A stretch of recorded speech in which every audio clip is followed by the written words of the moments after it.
The OG DIY Smartwatch is finally complete.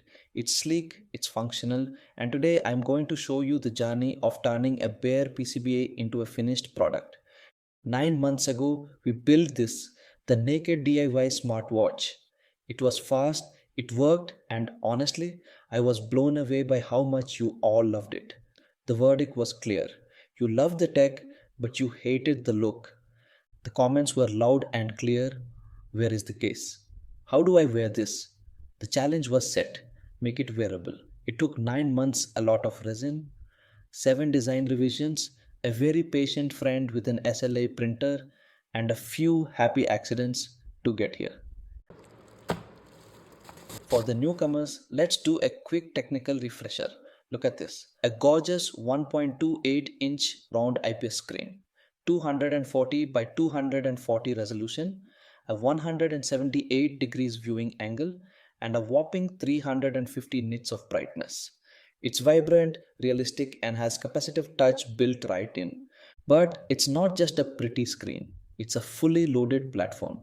On the driver board, we've got the ESP32C3, super efficient with integrated Wi-Fi and Bluetooth. No external chips needed. We have a 40 MHz crystal, a buzzer for audio feedback, and a custom PCB antenna. For power, we've got USB Type-C for programming and charging via the TP4056 IC.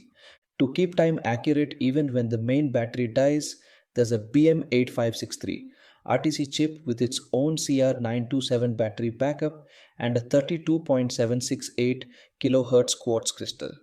Toss in a vibration motor for haptics and a navigation encoder, and you've got a powerhouse on your wrist. The display connects via a flexible PCB, packing all that complexity into one tiny compact unit. As we look at the complexity of these 2026 modules with high speed display signals, high density RF designs, and tiny footprints, professional engineering standards are a must. You need an ECAD tool that manages the entire life cycle of the project. In a professional workflow today, we rely on capabilities like version control to track every design iteration and design reuse to speed up the development of complex motor drivers.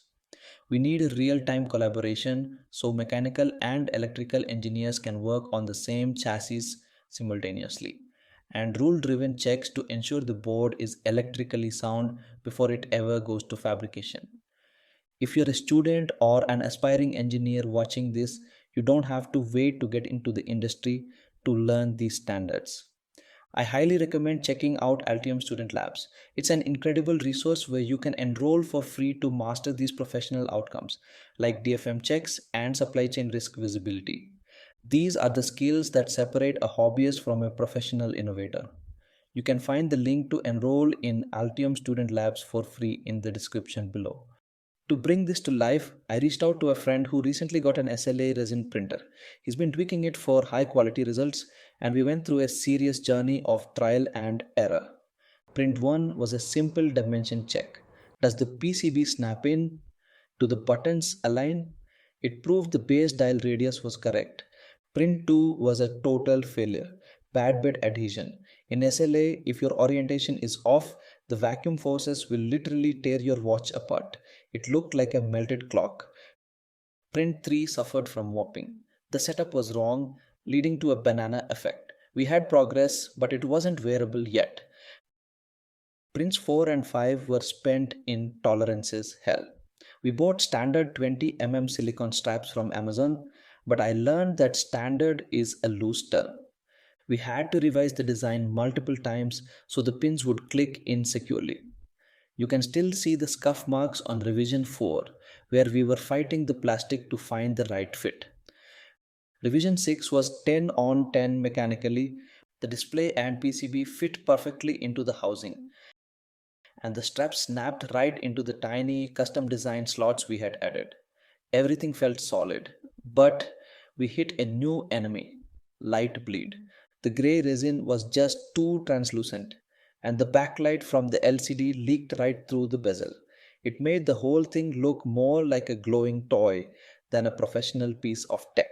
We were so close, but that meant one more trip back to the drawing board. Revision 7 solved it. We redesigned the inner bezel to seat the display deeper, masking the light. But why is the final version black? Well, that was a happy accident. We made a rookie mistake and left the grey resin in direct sunlight, which caused it to prematurely cure and deform. To save the project and kill the light bleed for good, we switched to this matte black finish. Honestly, it looks way better. It gives the OG that stealthy, high end look. Even the back cover took 2 tries. I originally thought a tiny 50 milliampere hour battery would be enough, but the voltage drop during display peaks caused continuous resets. I had to jump to a 300 milliampere hour battery, which is huge. V2 of the back cover was designed with extra breathing room to safely house that larger cell. Now let's put it all together. We remove the adhesive protection, the PCB and display seat perfectly into the housing. Tuck in the 300 milliampere hour battery and connect it to the desired port and snap on the back cover. 3 screws hold the sandwich together, and then we add the Amazon silicone straps for that premium feel. The final product is ready. Just look at that. It's gorgeous, it's sleek, and honestly, it's the ultimate maker flex. The way the matte black resin catches the light makes it look less like a weekend project and more like a high end wearable. The weight is perfect, and that circular display is just crisp. This isn't just a prototype anymore, this is a daily driver. From a naked PCB 9 months ago to the OG DIY smartwatch you see today. It's custom, it's resin printed, and it's finally wearable. And the best part, it wakes up with just a simple tap on the screen. If you want the deep dive on how I coded that, check out the first video. The time syncs perfectly since I already paired it with my phone in the last video, and the onboard RTC is already doing its job, keeping everything accurate to the second. Now the temperature isn't synced yet. To get that data flowing, we need the Chronos app connected. Open up Chronos, go to the watch section, click on watches, select the ESP32C3, and there we go, connected. Now you can see the weather data has synced up perfectly. Let's do a quick run through of what this OS can actually do. Just like changing the wallpaper on your phone, you can swap watch faces directly from the app. My personal favorite is this radar theme.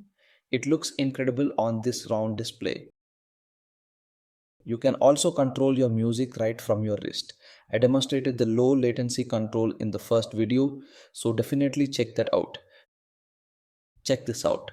Full weather information, including a full week's forecast and even hourly updates, all accessible on your wrist. You can read your notifications here. And if we jump into the main menu, we have our system apps, notifications, weather, and system info. Then we have the onboard apps, calendar, contacts, and navigation. If you haven't seen it yet, you have to check out the navigation demo in the previous video. It's a kick-ass feature, it even works while your phone is locked. We also have the PO bot, a sample app, Simon Says, and a timer. Next in the menu are watch faces, QR codes, find my phone, and finally settings. Inside settings, you can fine tune everything: brightness, scrolling type, screen timeout, rotation, auto navigation, alert settings, and battery percentage. I want to take a moment to thank FBAgo. He's the one who originally developed this incredible OS using LVGL. A huge thanks to him for keeping it open source. To contribute back to this amazing project, I'm dropping my STL files and the full component list in the description. I'm making them open source so you can build your own. So if you want to brave the 7-print gauntlet yourself, grab those files and get printing. Also, a huge thanks to my friend for his printer and his impeccable patience throughout those 7 revisions. What's next for V3? Heart rate, GPS, maybe a thinner profile? Let me know in the comments. I'll see you in the next build.